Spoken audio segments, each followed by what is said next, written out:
takes 1,500 streams of an album, an entire album, every track of an entire album, to equate to one sale of a physical copy of that record. Doesn't it pop and skip? And I'm like, exactly, it's alive. Yeah. That's the point. It's like everything's become so dull and boring and one-dimensional. Yeah. This is the first time in my entire career that two formats are growing at the same time. Vinyl and CDs. One always replaces the other. The Fidelity Exchange. Real conversations for people who take listening seriously. Hey everyone, welcome to the Fidelity Exchange. I'm Drew Baird, founder of Moon Audio, and today I'm sitting with Stephen Judge, owner of Schoolkids Records, right here in Raleigh, North Carolina, one of the most iconic independent record stores in the country. Stephen has spent 30 years in the music business, retail, artist management, distribution, and his own label. And today we're going to get into it all. Stephen, welcome to the show. Thank you. It's a pleasure. Yeah, man. So take me back to the beginning. You grew up an hour east of Raleigh. You come up to NC State. You're obsessed with getting a job at Schoolkids. What was that all about? And give us all the specifics. Yeah, pretty much. I grew up in a town. That's where I'm in right now, actually. I'm in a town called Rocky Mount, North Carolina. It's an hour east of Raleigh, just off of I-95. A lot of people from up New York know it because it's exactly the halfway point between New York and Miami. So it's a popular place for people to spend the night and stop. But, early on I got into sort of, college radio music, the Replacements and U2 and REM and The Cure and The Smiths and things like that. And the record shop here in town was great. It was a local chain at the time called the Record Bar, which was an excellent, chain, but it was independently, locally owned in North Carolina. But they didn't carry a lot of independent label music. And as I got older, I started I always used the Replacements as sort of an example. The Replacements music was on a major label, but the earlier stuff was on Twin Tone.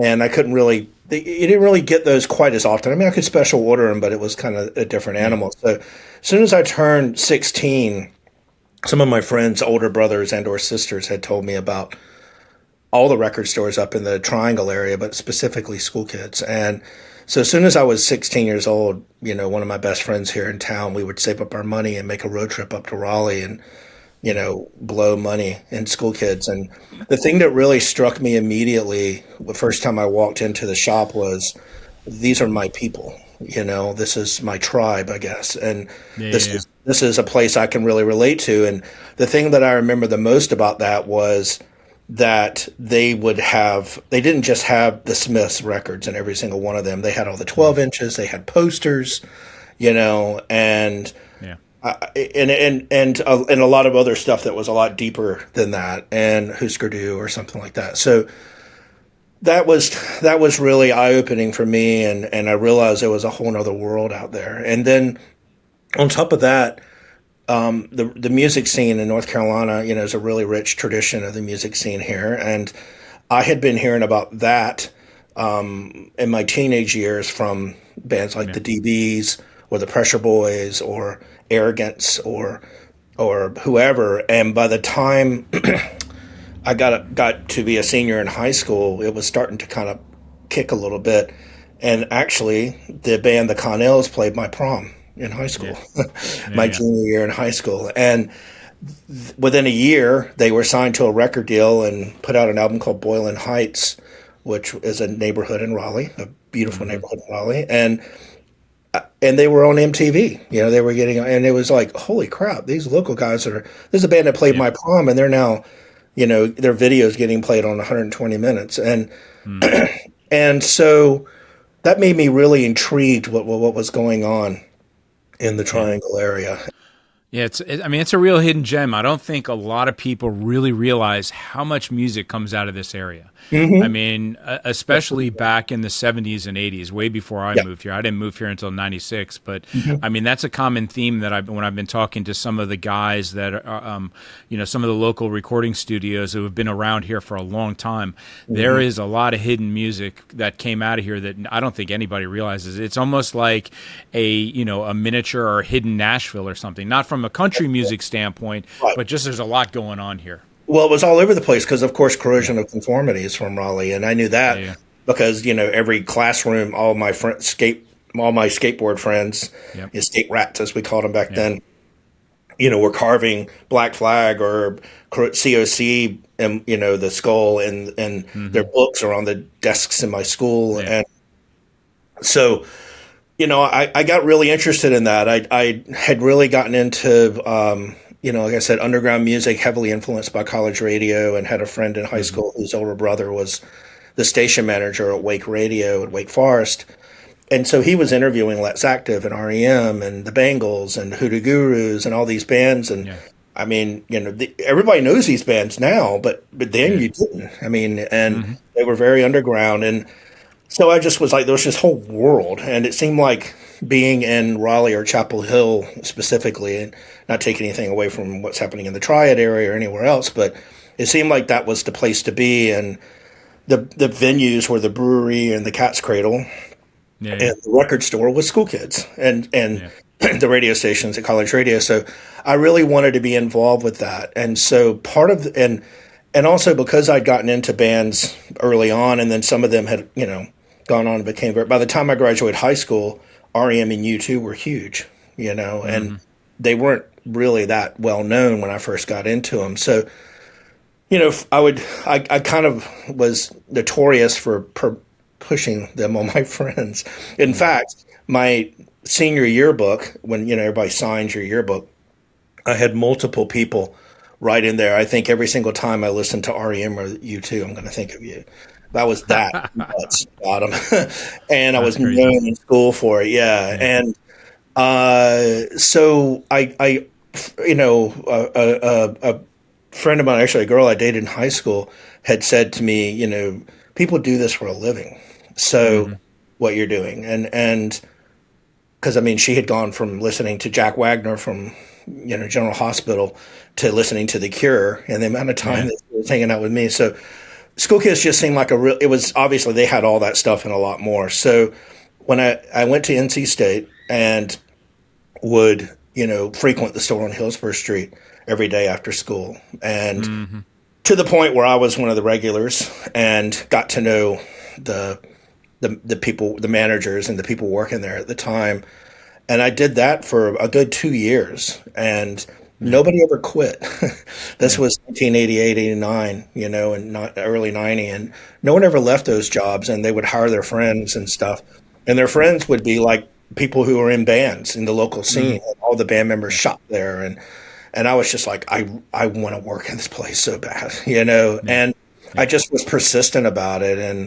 And eventually, after like 2 years, one of the managers hired me, and I got my foot in the door like one night a week, and that was it, and I just took full advantage of that. And here we are now, 36 years later. Yeah. What year was that? What was the store like when you walked in for the first time as an actual employee compared to sort of now? Yeah, it was strange, kind of being on the other side of the counter. I still have memories of that, like.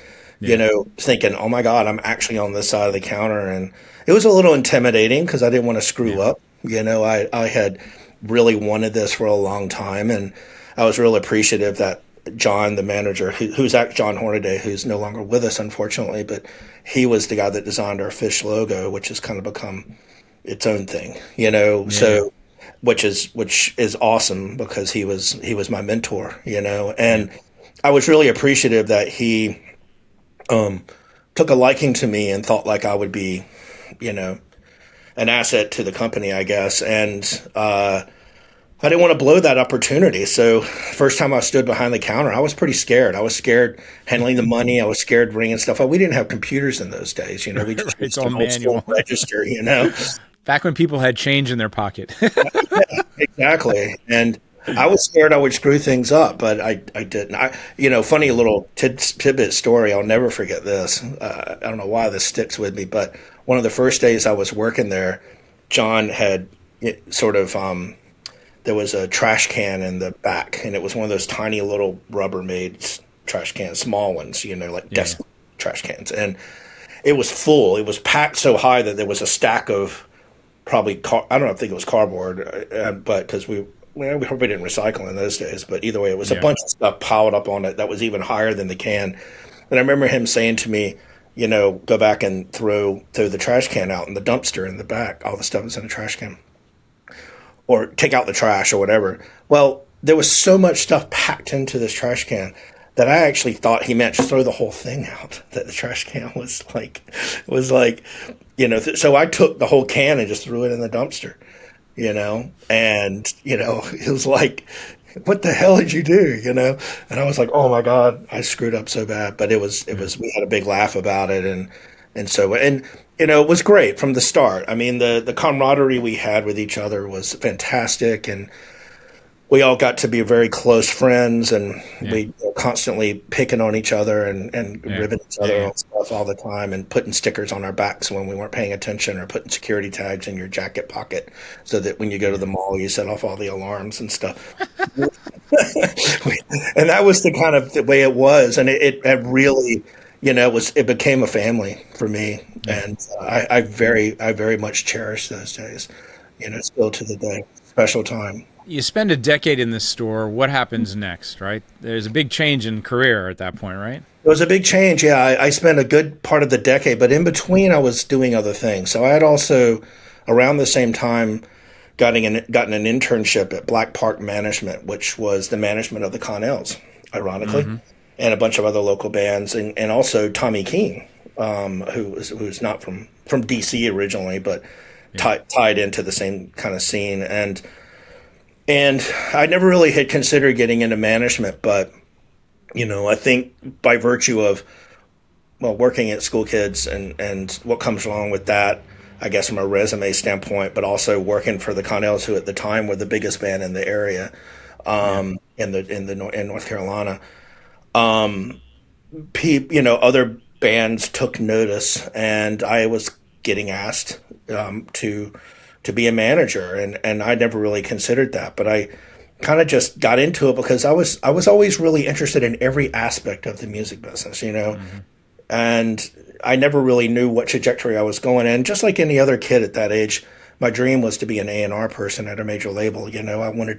I would read those names on the back of, in the credits on the records that I liked, and I said, this person knows what they're doing. I want to be that person, So I felt like, I don't think I even thought about it from this standpoint. I think I was just that passionate about it. I just wanted to know every aspect there was. So in between those 10 years, I did a lot of band management stuff, and I met a band from Greensboro in the early 90s who had never played out of their hometown at the time. They were high school kids, and had only played. They were a last minute fill in for a cancellation in a gig I was promoting, and their name was Athenaeum. And I thought they were very, very good from the start and young, and I thought these guys have got something. And so I took them on and started booking their gigs and became their manager. And we signed to Atlantic Records in 1996.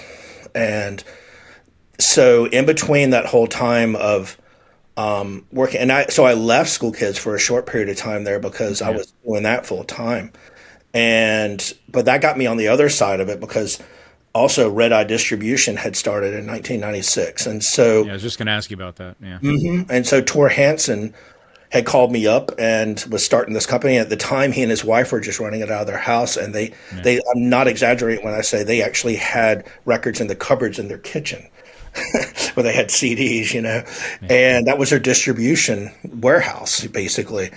And that got me, we had put our own record out ourselves. And so I got into independent distribution through that, and learned a little bit about that and how that worked. And I already knew the store side of things. Yeah. And then I was working with a major label. So I was, on the management side. So I was seeing all the elements of that, which has its pros and cons. And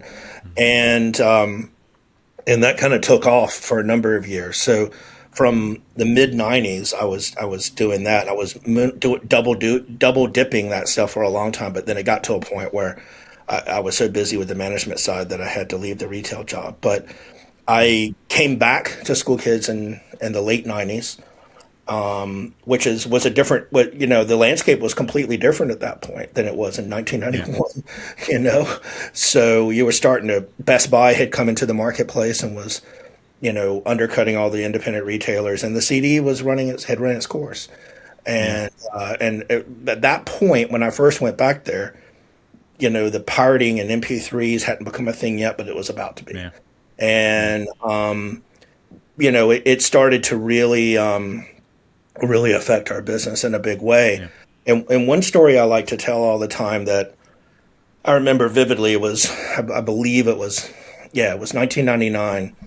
Back in those days, Tuesday was still street day for records, which it still should be, but that's a whole nother discussion. And it just felt like there wasn't much going on. Like, I remember we had a lot of loyal customers who would come in every Tuesday and buy a lot of stuff, and especially anything we recommended. And we were having people come in with money in hand, and they were, not inspired by a lot that was coming out at the time. And the discussion amongst some of the customers and my staff and myself, I was a manager at this point, was, when's the next Nirvana going to come out and shake things up? Because at this point, it had been a good 8 years since Nevermind had come out. That had obviously been a revolution. And we felt like there needed to be something to happen. And not long after that, beginning of 2000, I remember a friend of mine sending me an email. And he just said, dude, check this out. And it was www.napster.com. And I was like, whoa. And I clicked on that, and it was just like the whole world opened up. And I, of course, from a retail standpoint, immediately saw this is a problem. No doubt. This music's free at people's fingertips. But from a business standpoint, I saw it as a beautiful opportunity to market music and a beautiful opportunity for distribution of music. And the industry obviously took a long time. You could argue they never to figure that out, and in some ways they never did. But that seemed like the right time to sort of get out of retail. Retail was feeling like a dead end job, and I wasn't managing the band anymore. I'd left that because I'd gotten a little messy at one point, and so luckily, Tor Hansen called me again. And he didn't know at that point that I was back at Schoolkids. We had kind of not talked in a bit just because we were doing our own thing, And he and his partner Glenn brought me on to be the sales and marketing director at Red Eye Distribution. This was at the very beginning of 2002, which was after 9/11. Yeah. So in 9/11, obviously, is worth noting here because 9/11 was obviously a devastating moment for the whole country and the economy and sales and everything. But, I was working at Schoolkids the day on 9/11, and that was one of the most dismal, slow, obviously days. I remember Bob Dylan had a record out that day, and some of the Dylan fans were coming in almost apologetically buying it because they felt like they shouldn't have been spending their money and listening to music on that day because everybody was so shell shocked. All right. And so that Christmas was strange, and it just felt like everything was going in the wrong direction for retail. So the opportunity to go work on the other side and see the distribution side, plus Red Eye had their own label, Yep Rock, which I had at this point had been putting out some really like the early records of like Mayflies USA. And I think they had just announced they had signed Caitlin Carey, who had been in Whiskey Town, and I'd known them. I'd gone to see their first show and known them a long time. So I was really impressed by that and what they were doing.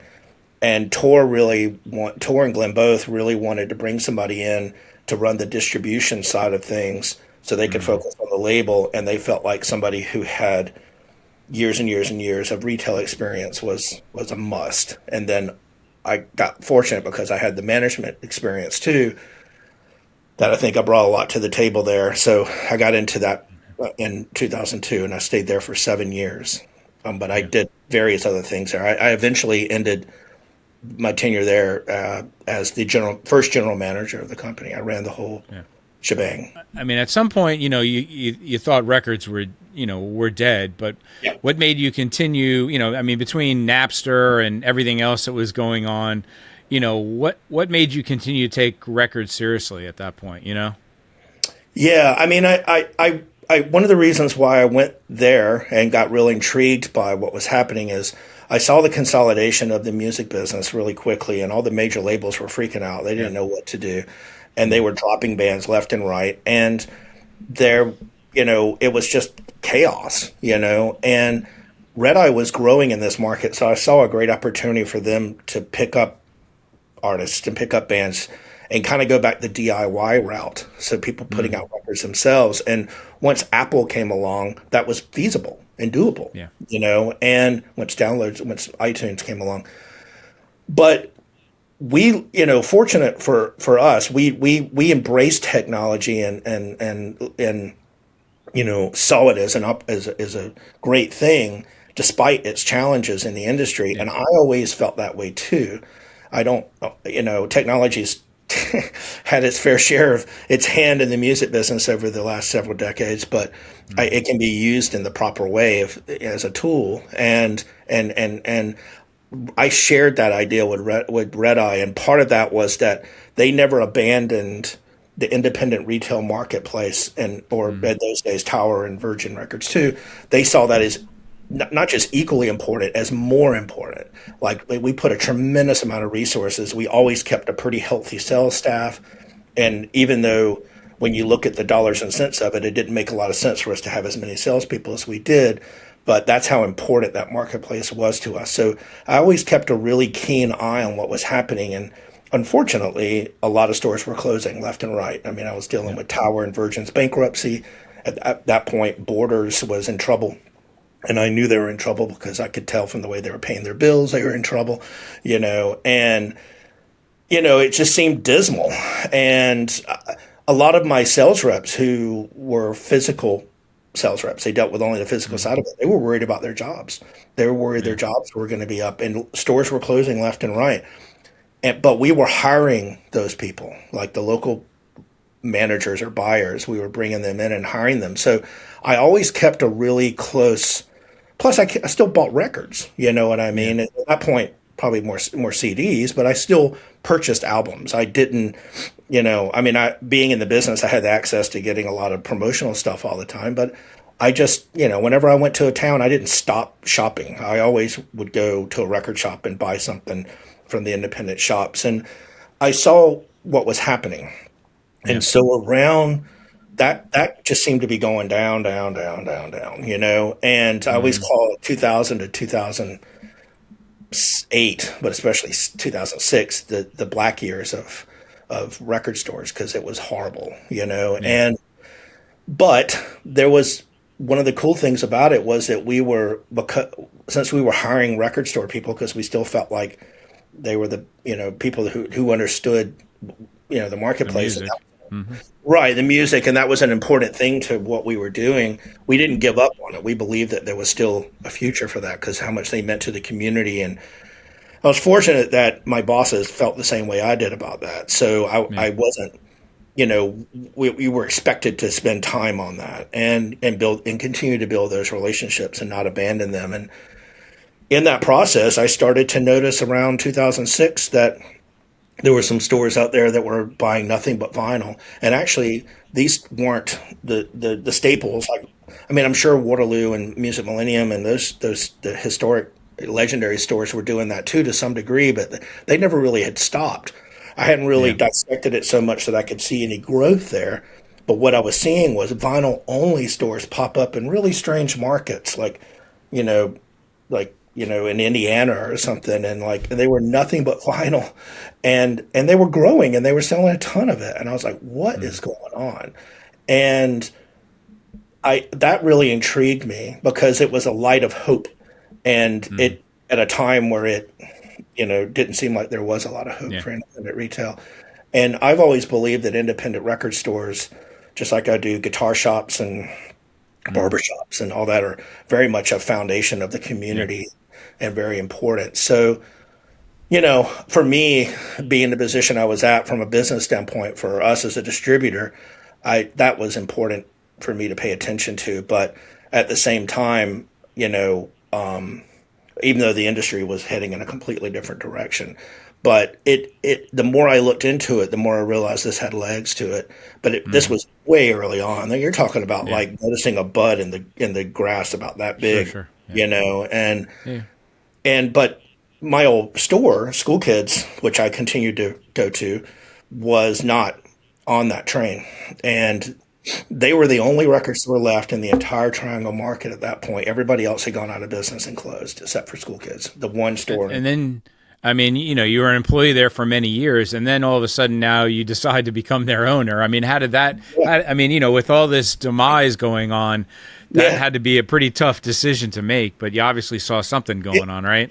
It was. I mean, it was a leap of faith for sure. But the one thing I constantly, and Tor was this way too, and we used to spend many long nights talking about this, over a beer, or two, about what we can do to help. We're in a position to help, and one of the things I noticed at the same time, one of the other cultural things that was really blowing up that fascinated me, because my friends used to do this in college, but we never saw it as a business opportunity, was the craft beer market was exploding as well.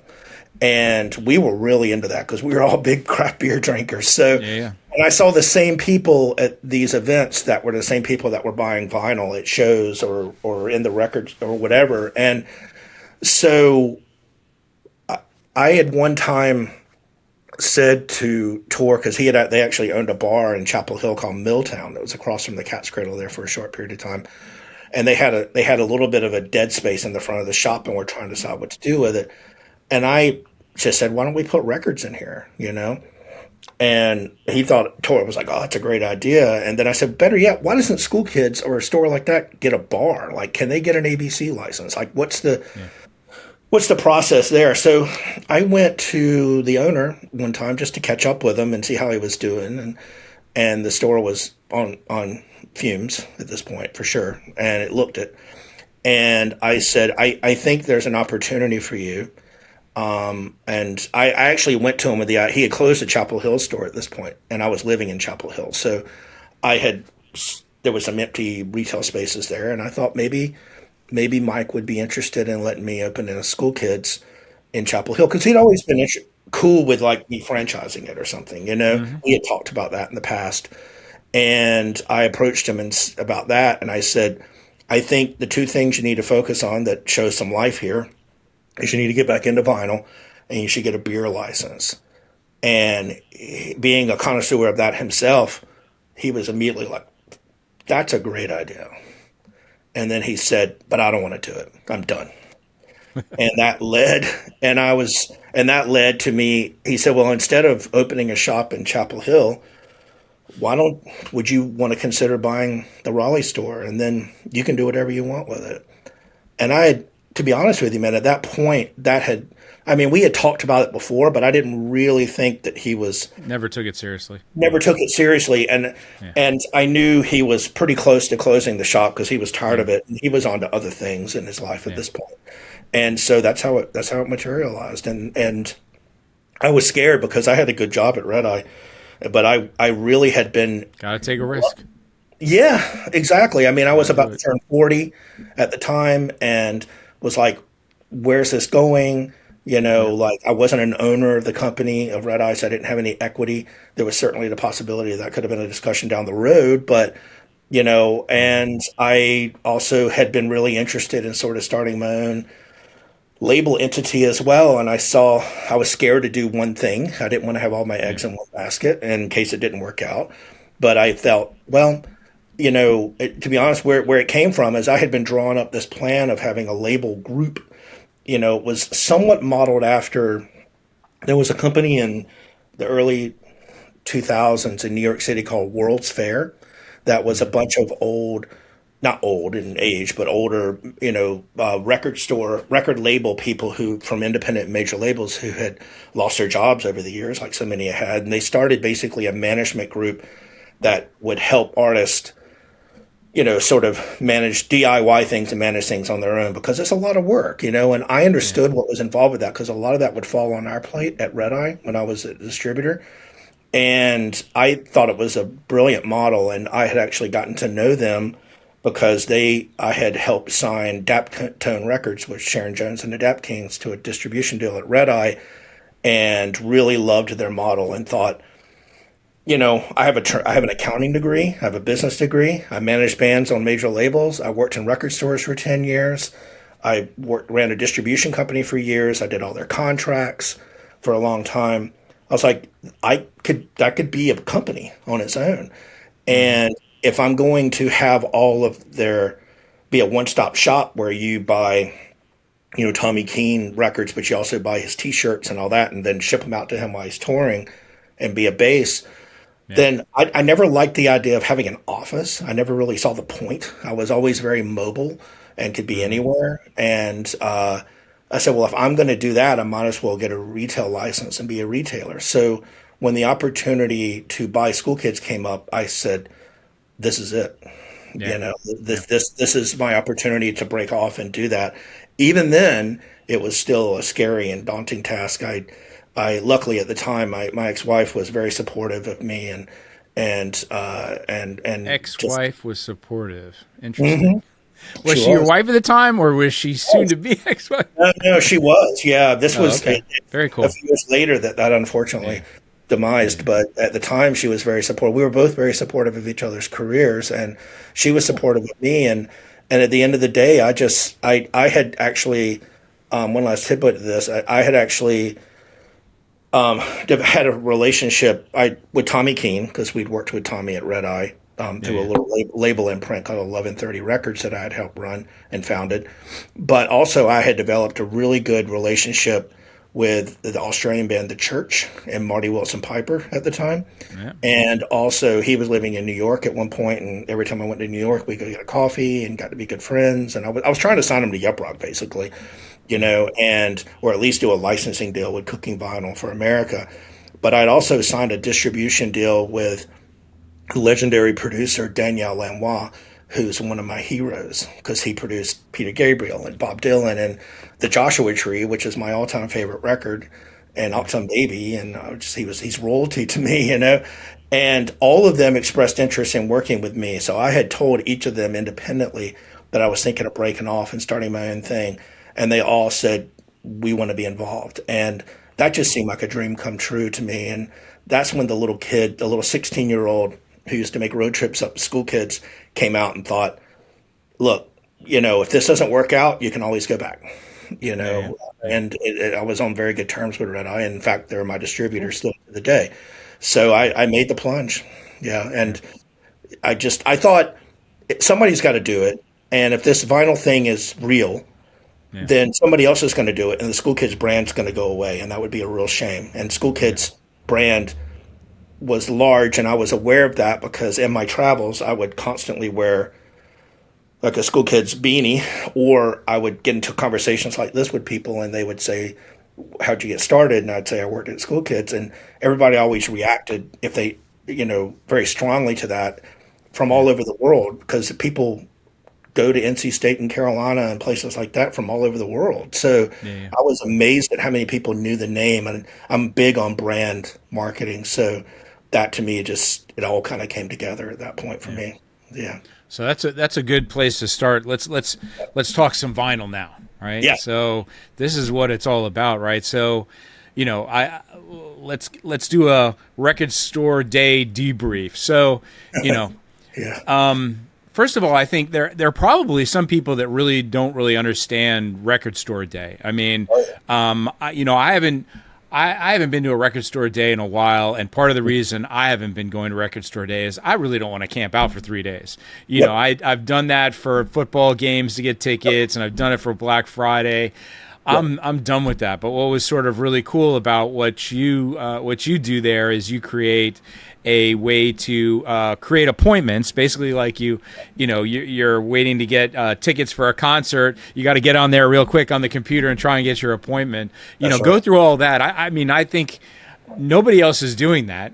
Of course, everybody will now, as soon as they find out about it, because it makes sense and it made it such a more enjoyable experience. Thank you. I appreciate that. I feel the same way, and a lot of our regular customers do too. And we've been doing it now for 6 years like this. And what started that was the pandemic. So if you remember, the pandemic kicked in March. So Record Store Day was just a little over a month and a half away. I think, if memory serves, we had just announced the list right before the pandemic hit. And I was actually on the board of directors for the Coalition of Independent Music Stores for a number of years. And at that moment, I was on the board, and they're one part owner of Record Store Day and very, very involved with the whole steering of what goes on. Record Store Day, Michael Kurtz and Kerry Colleton run the day to day and have everything, but we're very, very close and very involved with everything. So I was immediately thrown into the task of being a part of the team that decided what the hell we were going to do with, all these record labels spending manufacturing money on records, and here we're about to, the whole world's about to shut down. So when they finally came back up, in the fall, we did, Record Store Day, Kerry and those guys had decided to break it up into 3 events, so because the COVID was still out there and people were getting it and getting caught. So we couldn't do the full on thing. So we're trying to make it smaller. So they took the list and broke it up into 3 events that were in August, September, and October. So talking with my staff about it and how to manage this, and they were concerned about having that many people, even if 1/3 of the people, it's huge, and even 6 years ago it was huge.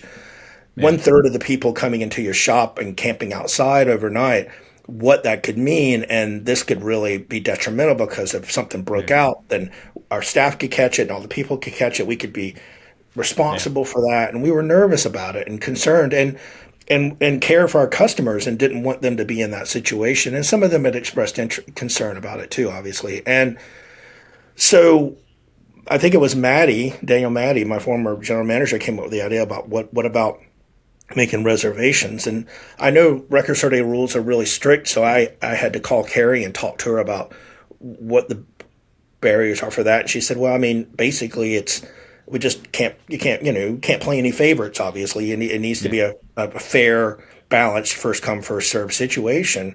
But, basically from that conversation, I gathered that I could do what I call a virtual queue. And you're still having a line, but you're doing it virtually so that people don't have to stand out in line all the time. Plus, around this time, Record Store Day was becoming so big that you were starting to get pop stars involved with it, like Taylor Swift or later on Olivia Rodrigo or Sabrina Carpenter or people like that. And they have a very young fan base. And a lot of times and they're coming with their parents, maybe a teenage girl coming with her father or something. And it broke my heart to see them in line for 10 hours and then we're sold out, and that to me defeated the whole purpose of Record Store, because the whole concept of Record Store Day is to get people to support independent record stores and become and understand what's special about them and become those fans for life. So you don't want to take someone at 15 years old and turn them off right away. Yeah, because that was part of a turnoff for me for years. I'm like, I am not going to camp out, then get into the store and not go home with something. And then you almost feel like you have to just buy something to buy something because you just spent all this time. And actually even with the appointment system, there were folks that came out without anything, which I was surprised. At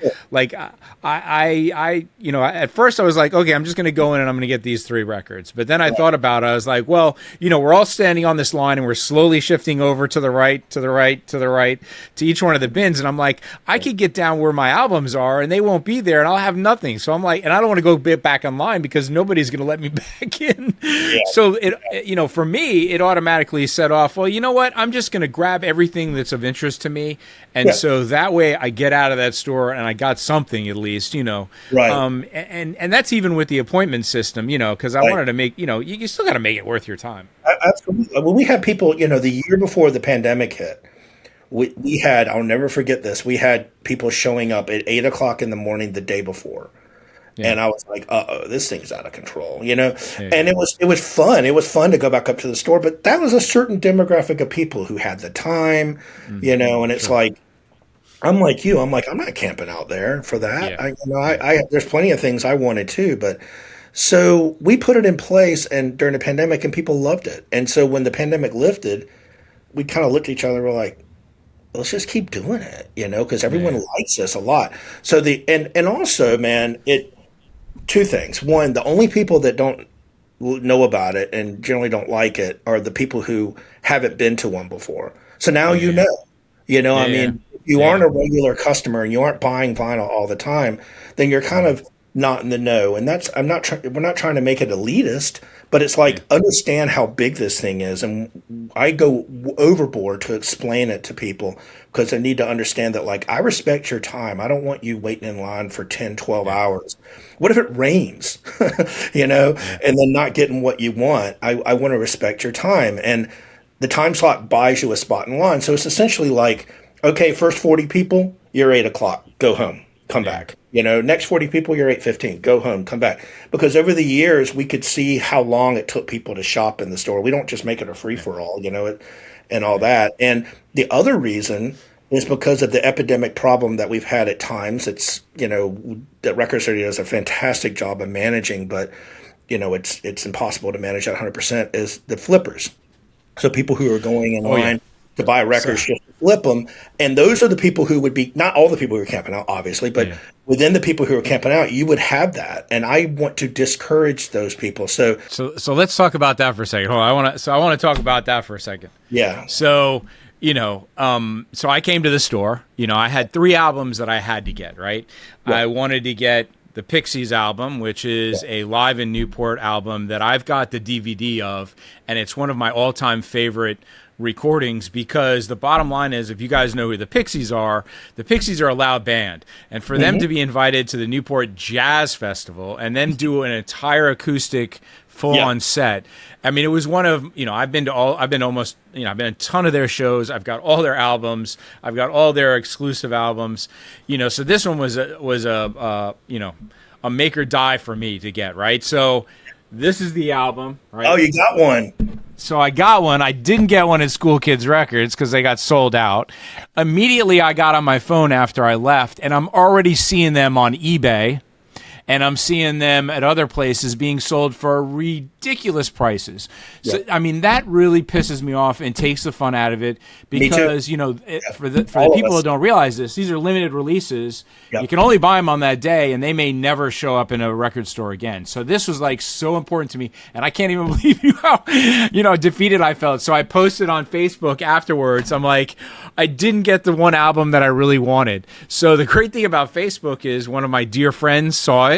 So he knew a person who knew a person who knew a person in Colorado that had a record store that had an extra. He got one for me. I had a friend at Elusive Disc Records in Chicago that found out that I didn't get one. He got one for me. Yeah. So, I ended up, and after I went to Schoolkids, I went to another local record store, Hunky Dory, who, they have a small shop in Cary. They don't usually have a lot of records there. Yeah. And I went in there after only waiting for 10 minutes. It was really shocking that there wasn't a line there. But I went over to the bin, and I'm like, oh my God, there's like 10 records in there. I'm not going to get this. And there were 2 Pixies in there. So I'm like, wait a minute. What is going on? So like all the Pixie fans went to Schoolkids, and whatever else they had at Hunky Dory, those fans went there and they left the Pixies for me. So yeah, that's interesting. That's amazing. Yeah, people, the pro and con of our situation is that people know we have the largest selection by far. All right, so they're going to go there first. They're going to go there first, but it's also because people know that, they sell out too, so it's a balancing act. But I want to address that too, because this has been a problem that within the industry, it's obviously something that's discussed heavily, and all record store owners, it pisses them off to no end, and they want to eliminate that. The issue is that there's only but so much you can do to manage it and stop it. We are in a capitalism society, but nothing we can do. No, right. But the entities, the places that people were going to buy these things, eBay is a perfect example, and even Discogs for that matter, even though, where people, Discogs, is more trustworthy for sure, from who you're buying from and all that. But you would see the prices skyrocket, and we worked hard, and I say we as a coalition and a group of independent stores over the years to work with those entities to try to police it. And eBay was always a little bit more difficult because they don't want to encourage people coming to their website and pre-ordering. In some cases, the person didn't even have the record. They put it up before Record Store Day and pre-ordering, the Pixies record for $200 or even pre-ordering it for the regular price. So a few years ago, to sort of counteract that, to give the customers especially in the first few days, or in general, but the first few days especially, an opportunity to find stores in the country who had leftover copies, like Hunky Dory here, which you never would have known, or even a store in Denver or Timbuktu or wherever that might be sitting on a copy. Was we started a website called Record Store Day Market. Record Store Day did RSDMRKT. And basically, it's like our own Discogs. And not every store participates, but most cool. do, and create a place where you go there and they are obligated by pledges and signing, and that they can't, jack the prices up. So I always tell everybody to go there afterwards. And I even put it in our email blast a week after Record Store Day, go to Record Store Day Market. That's become a thing now. We've been doing that for, I think this Black Friday will be 2 years. It's got some quirks to it, and we're trying to get better at it. But that's how just to show that we consider it's a big concern for us as well. And I always tell people, go there first because you might get lucky. Very cool. I never knew about that. So vinyl is obviously making a comeback. You mentioned to me while I was at the store that CD sales for you pretty much doubled in the last year. That's really interesting. What do you think's driving that? Great question, and I agree too. I've been fascinated with it. I think it's a number of things. I think, in no particular order, but I think probably the number one, even if you say that, is price. The price of vinyl has obviously gotten really high. After the pandemic, the average price of a new record went from $25 to $35 average. So the big stuff is even higher. And I got records right now that are brand new that are hitting $60. It's insane. And what's crazy about it is but that's a lot of money, and you're not selling multiple items. We live in it's a volume business, right? So like somebody spending $60 on a record, they're not going to buy more than one. That's a lot of money, So you've got, teenage kids who are coming in, appreciating the physical marketplace, appreciating ownership and having a physical copy of something now more than ever.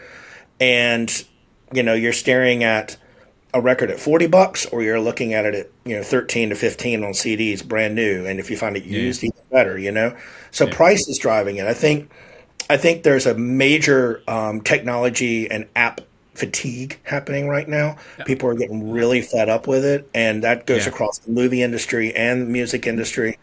And because they're all selling they're raising prices and like everything else, of course, but you feel like you're getting less for it. You're getting more marginalized and spread out.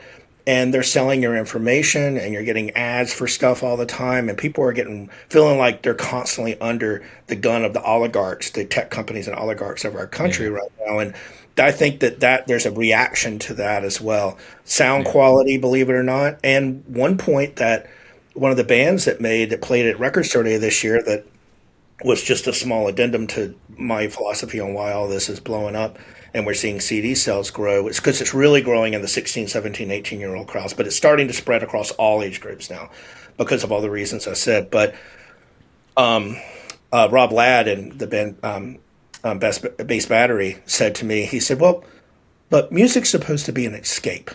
And what we're trying to escape from is this. Exactly. So when you're into your escape and somebody sends you a text, your phone rings, and especially if it's like a spam message, it just pisses you off, So I think there's a whole revolution of all that. Plus, the most important thing in my mind is that the artists are getting paid squat.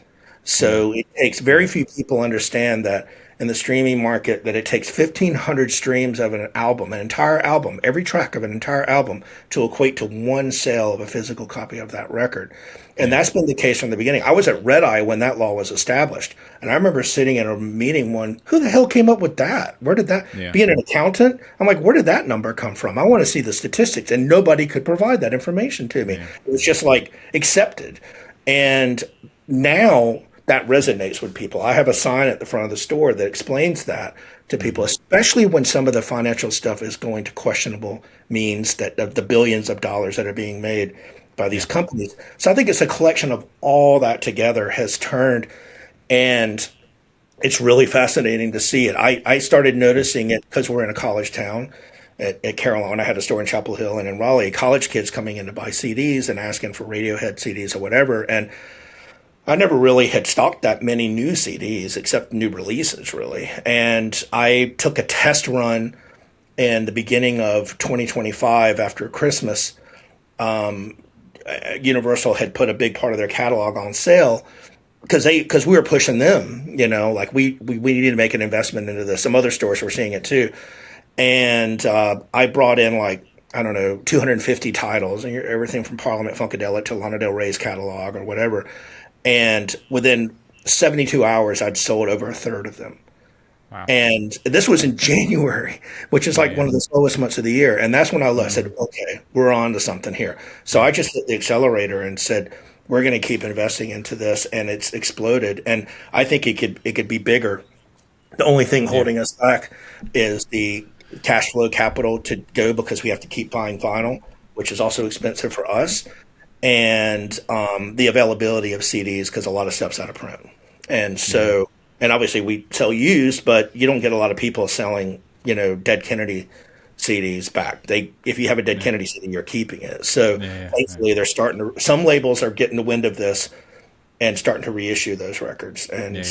And so I think the ceiling is really high on this. And it's awesome too, because having worked in the music industry for 36 odd years now, one of the things that dawned on me recently is this is the first time in my entire career that two formats are growing at the same time, vinyl and CDs. One always replaced the other.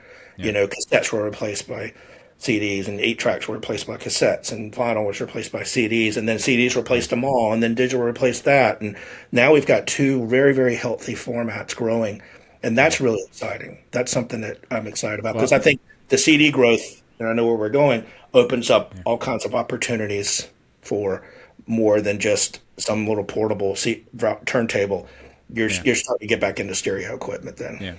And I'm hoping, I'm seeing, and I'm hoping that young people will help turn around what you just mentioned about these stupid dumb sticks, right? There's nothing but instant gratification here.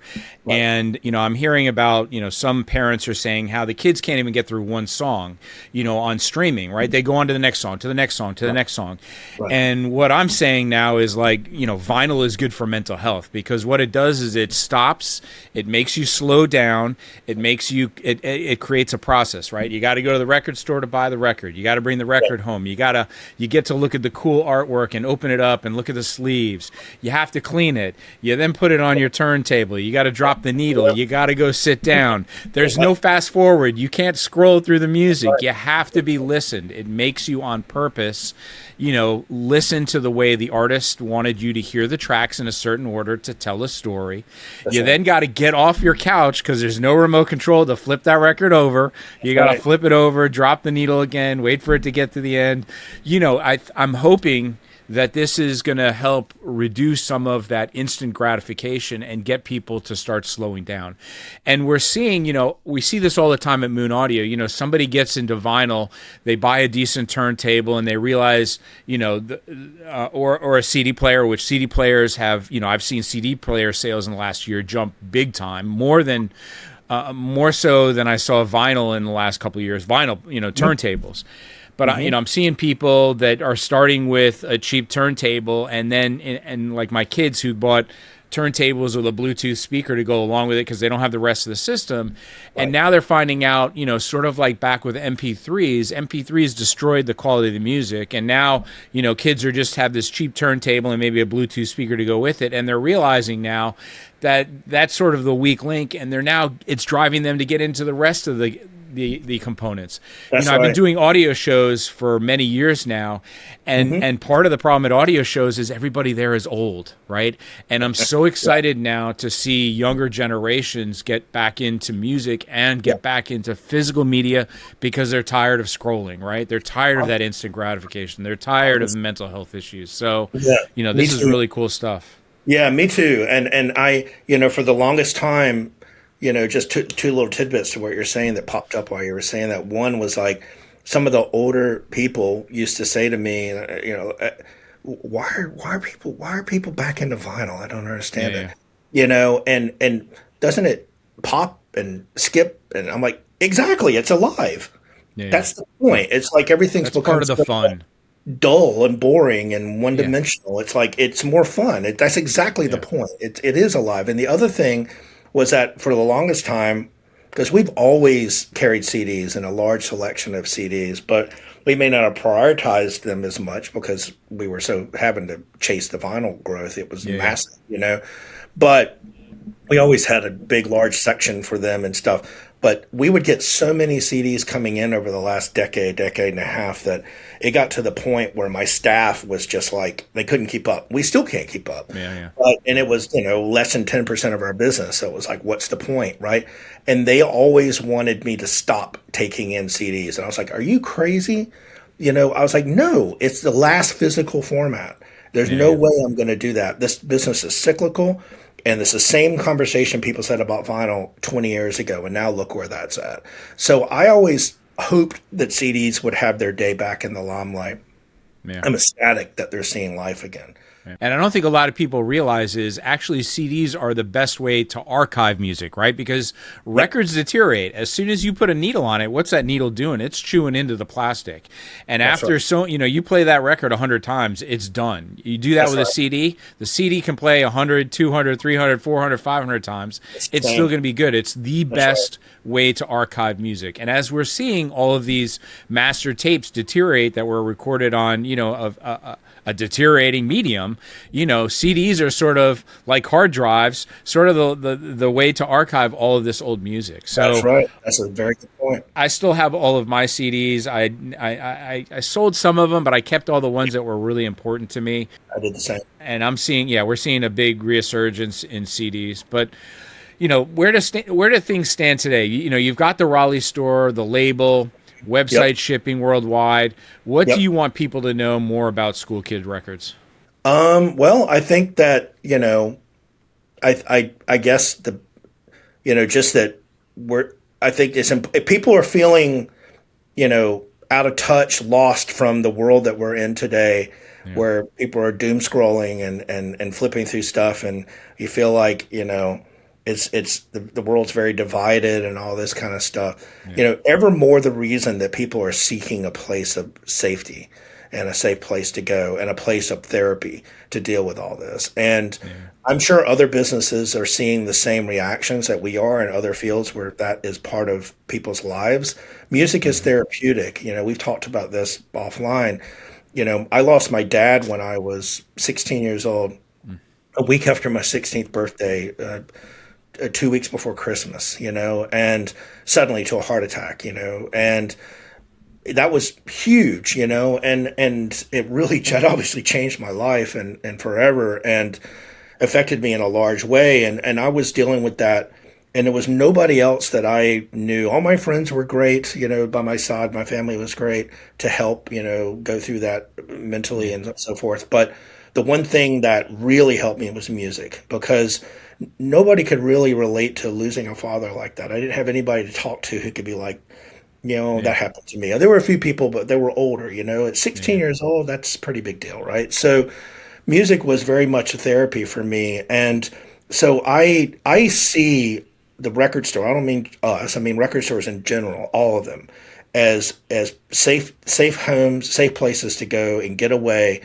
and in places of therapy where you can be in your element, be in your spot, and block out everything and find something that helps you get through times. Like I, you know, I just recently lost my mother, and we were very close because we experienced that together.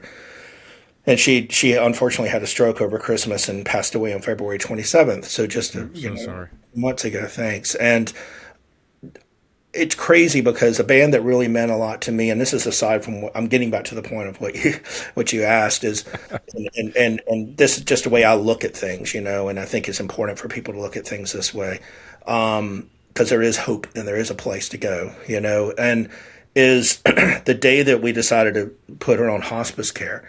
I came home that night, and U2, my favorite band in the world, dropped a new EP for Ash Wednesday, because that was the day we decided to put her on hospice. And, it's the best thing they've done in 25 years, easily. It's fantastic. And I had no idea what to expect. I had very low expectations. And I was even, because I was going through so much emotionally at that point, because I knew my mom's passing was imminent, and, how I'm going to deal with all this. And I sat here late at night, I finally went, all right, I'm going to put this on. And I got my nice speakers out and, streaming only, obviously. So I put it on and streamed it and just sat back here, and I cried like a baby, man. And it just really tore me apart, and, I'm getting emotional talking about it, and like that was that moment where the same experience I had when I was 16, where music literally saved my life. And really helped me stay on track and stay focused on how you can get through these challenges of life. And I think right now, as a society, we're dealing with that more than ever. There's just so much happening, and it's just so overwhelming. And, I think it's interesting that in the midst of that, we're seeing the growth that we're seeing. And last year was our best year in 15 years, and I'm already 20% ahead of that this year. And that's not a boasting of like, oh, look how good we're doing in our business. I'm just showing you what people need. And that's what we're trying to provide. And I don't say it for just School Kids, all the stores in your community, all the stores in our community, and all the stores in everyone's community, understand, go back and revisit that experience. Or if you've never experienced it for the first time, go. Record Store Day is a great opportunity to do that, because you really see, just how nuts record collectors are, and my girlfriend said that, she was out there helping, and she was like, she loves it. She's a big music fan, but she's like, record collectors are nuts, man. I was like, oh yeah. And I'm like, I go back to High Fidelity and the movie, the book, I love that book. And the movie was well done too, with John Cusack, when he's explaining what he does at the very beginning of the movie, and he walks over to the record selection, and he's like, I just cater to, middle-aged men who are trying to find Japanese imports, Smith single Japanese imports. And he said, I would feel guilty for taking their money, except I'm kind of one of them myself, That's right. And I laughed, because that's never left me. I still love, a friend of mine just sent me a copy of this great band from Birmingham, Alabama, called Remy Zero, and they had their first albums, and I've actually gotten to know those guys a little bit over the years, and or Jeffrey Kane, especially the guitarist, and they finally reissued their Geffen releases, and on vinyl. It's never been on vinyl before, and that getting that, he said, man, I got a gift for it. I had heard it was out, but I've been too busy to even think about getting it. And he said, I got a gift for you, and it opened up, and it was just like opening it up and pulling that record out and going, oh my God, thank God, And I think that there is that is not an extent, that is not a situation that's going away. That's a thing coming back in a large way. And I think that I'm excited about that. I think it's good for, the human race. I really do. I think we need stuff like that right now. And I think that, we're onto something, and hopefully all the other stores and communities are too. And anybody out there who's an aspiring entrepreneur and wants to get into this, we need this to continue. I'm not going to be able to do this forever. I'm 56 years old. I need somebody to keep this going long after I'm gone, and so I want to encourage people to get into it and dive in deep, because it's there and it has life. It's not something that's going to go away. Yeah. So if someone's watching this and they've never been to School Kids, or they didn't even know you existed until right now, what's the one thing you want them to walk away with knowing? I want them to walk away, regardless of whether they ever bought anything or not. Yeah. I want them to walk away feeling like they're appreciated and they're welcomed, and that they learned something today, and they interacted with people, human beings, community. Exactly. All about the community. And, I explain to my staff, I have a young staff by nature. It's always been that way. And a lot of times I explain to them, I'll take moments to train on the job. So, you'll have somebody ask for something, or, and they might have their response is not, they care, their response is not going to be short and, rude or anything like that. I make sure of that. I don't want that in my store at all. But, some people have bad days, it's understandable. Everybody does, right? So, But when they explain something, they might not go the extra 10 steps, Yeah. And I'll take those moments when I see them and explain to them, all right, here's what you do. Next time that happens, I want you to do this and go all the extra steps, because at the end of the day, that customer might be looking for something that is not on vinyl at all, or is out of print, or really hard to find. Yeah. My goal is to help you find it or understand what you have to do to find it. And that person may make 20 phone calls before they realize this is a hopeless situation. Go ahead and explain to them, here's the situation with this record, and educate them on it. They will appreciate that so much that people will come back to you, and you're a resource. You're the expert. You're the one standing here. You're the one seeing that information.